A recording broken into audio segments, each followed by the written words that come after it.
Breaking into this commercial, we have some brand new video of the president's meeting with the Prime Minister of Israel, Benjamin Netanyahu. Let's take a listen.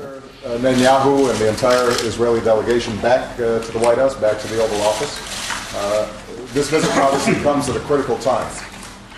We are seeing incredible changes that are taking place in the Middle East and North Africa.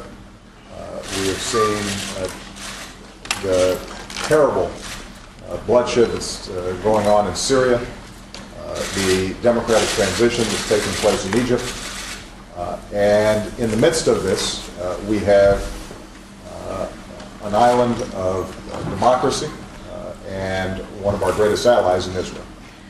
As I've said repeatedly, the bond between our two countries is unbreakable. My personal commitment, a commitment that is consistent with the history of other occupants of this Oval Office, our commitment to the security of Israel is rock solid. And as I've said to the Prime Minister in every single one of our meetings, the United States will always have Israel's back when it comes to Israel's security. This is a bond that is based not only on our mutual security interests and economic interests, but is also based on common values and the incredible people-to-people contacts that we have between our two countries. During the course of this meeting, we'll talk about the regional issues that are taking place, and I look forward to the Prime Minister sharing with me his ideas about how we can increase the prospects of peace and security in the region. We will discuss the issues that continue to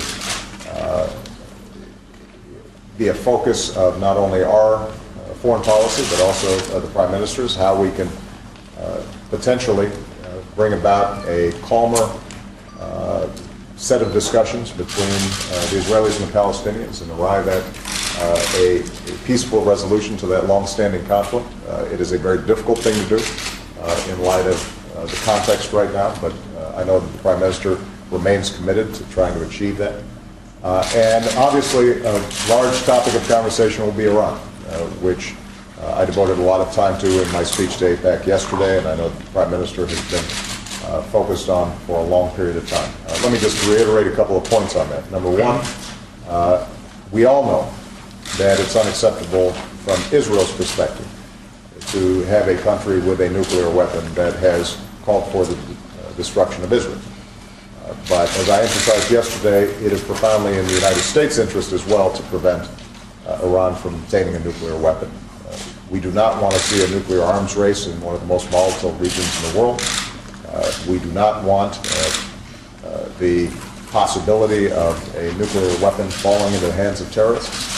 And we do not want a regime that has been a state sponsor of terrorism being able to feel that it can act even more aggressively or with impunity as a consequence of its nuclear power. That's why we have worked so diligently to set up the most crippling sanctions ever with respect to Iran. We do believe that there is still a window that allows for a diplomatic resolution to this issue, but ultimately the Iranian regime has to make a decision to move in that direction, a decision that they have not made thus far. And as I emphasized, even as we will continue on the diplomatic front, we will continue to tighten pressure when it comes to sanctions. I reserve all options. And my policy here is not going to be one of containment. My policy is prevention of Iran obtaining nuclear weapons. And as I indicated yesterday in my speech, when I say all options are at the table, I mean it. Having said that, I know that both the Prime Minister and I prefer to resolve this diplomatically. We understand the costs of any military action. And I want to assure both the American people and the Israeli people that we are in constant and close consultation. I think the levels of coordination and consultation between our militaries and our intelligence, not just on this issue, but on a broad range of issues, has been unprecedented. And I intend to make sure that that continues during what will be a series of difficult months, I suspect, in 2012. So, Prime Minister, we welcome you, and we appreciate very much the friendship of the Israeli people. You can count on that friendship always being reciprocated from the United States. Thank you. Thank you. Well, Mr. President, thank you for those kind words. And thank you, too, for that strong speech yesterday. And I want to thank you also for the warm hospitality that you've shown me and my delegation. The alliance between our two countries is deeply appreciated by me and by everyone in Israel. And I think that, as you said, when Americans look around the Middle East today, they see one reliable, stable, faithful ally of the United States, and that's the democracy of Israel. Americans know that Israel and the United States share common values, that we defend common interests, that we face common enemies. Iran's leaders know that too. You know, for them, you're the great Satan, we're the little Satan. For them, we are you and you're us. And you know something, Mr. President? At least on this last point, I think they're right.